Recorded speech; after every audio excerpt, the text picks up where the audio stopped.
Hello everyone, praise Lord all of you. मैं आशा करूँ आपण मैंने समस्ते भल अच्छा सुस्थ सबल अच्छा फ्रेंड्स। आसतु आज ईश्वर वाक्य किसी अध्ययन करवा जहाँकि माथी पुस्तक तार 8:5 लिखा जाए। जितेबाला जीशुख्रीष्ट कफरनाहम को प्रवेश कले से समय सतसेनापति जीशु निकट को आसिकी विनोद करके नम्र भाव में रिक्वेस्ट करके कहते, हे प्रभु, मोहर दास जे पक्षाघात रोग अतिशय जंत्रणा पाई गृहरे से शय्याघात अच्छा, तेणु मोहर दास को तुम्हें सुस्थता दियो बोलिकी जीशु निकट को आसिकी विनती करके रिक्वेस्ट कर।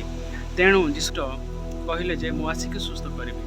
तेणु सत सेनापति जीशु को नम्र भाव में कहले, हे मोहर प्रभु, हे मोहर राजा, तुम्हें जे मोहर गृह को पाद पकेब एपरी मु योग्य नुहे, तुम्हें गोटे पद आज्ञा दिंतु, तेणु मोर दास संपूर्ण सुस्थता पाइबे। देखु मोर प्रिय माने जे सत सेनापति एते विश्वास एते नम्र भाव विश्वास अच्छी जे से रिक्वेस्ट करोछंती, तुम्हें पदे आज्ञा दिंतु जे मोहर दास संपूर्ण सुस्थता हेब। मोहर प्रिय माने आमानकर विश्वास से परी जे सत सेनापति परी विश्वास रहा आवश्यक। मोर सांग माने जे सत सेनापति एते विश्वास एते नम्र भाव विश्वास थिला जे तांकर दासों निमंते से जीशु निकट को जाए रिक्वेस्ट करके कहते, हे मोहर गुरु, हे मोहर परमेश्वर, तुम्हें जे मोहर गृह को पाद पकेब एपरी मुझे योग्य नुहे, तुम्हें गोटे पद आज्ञा दिंतु, तेणु मोहर दास संपूर्ण सुस्थ हेब। से विश्वास करुले जे परमेश्वर गोटे पद आज्ञा देले मोहर दास संपूर्ण सुस्थ हेब। से गृह अच्छा से कफरनाहम को जाकि रिक्वेस्ट करके कहते। देखु फ्रेंड्स, से व्यक्ति विश्वास केते दासों से केते विश्वास करुँच। जीशु निकट को जाकि नम्र भाव में कहते, तुम्हें मोर दासों को सुस्थ कर दियो। तांकर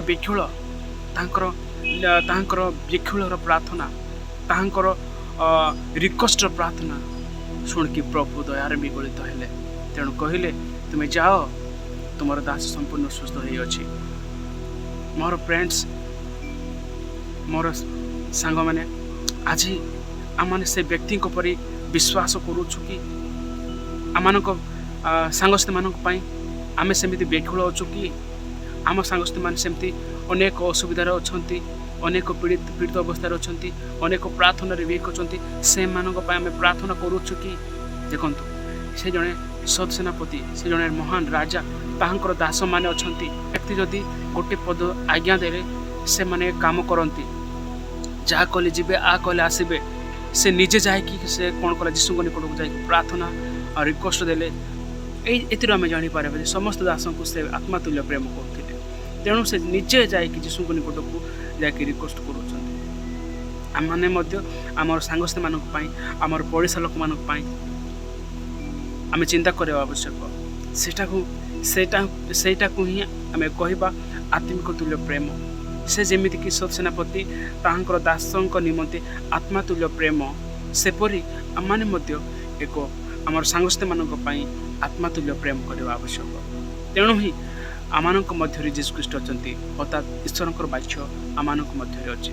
जदि आम आत्मातुल्य परस्पर को प्रेम करवा ना, ताहले ईश्वर वाक्य आम हृदय ना कि आम मध्य ना।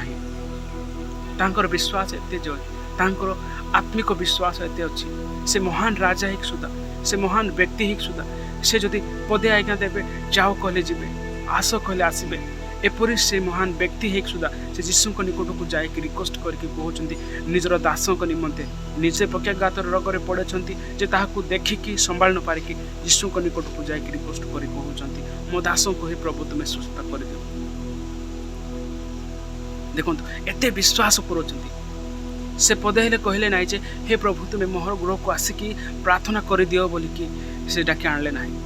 से निजे जाकि से रिक्वेस्ट कर कहले, तुम्हें पदे आज्ञा दिंतु, केवल तहिरे मोर दास संपूर्ण सुस्थ हेब। आमनकर विश्वास आज से परि अछि कि, आमनकर आत्मिक प्रार्थना से परि आज अछि कि, प्रभु मु केवल तुम पाई मरबी, प्रभु मु केवल मो सांगस्ती मान आज मु प्रार्थना करुँच से मैंने केमी फेरी आसबे।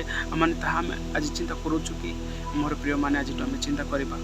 अनेक बैकस्लाइड जीवन, अनेक गिल्टी लाइफ जीवन आम स्पेंड करुचु।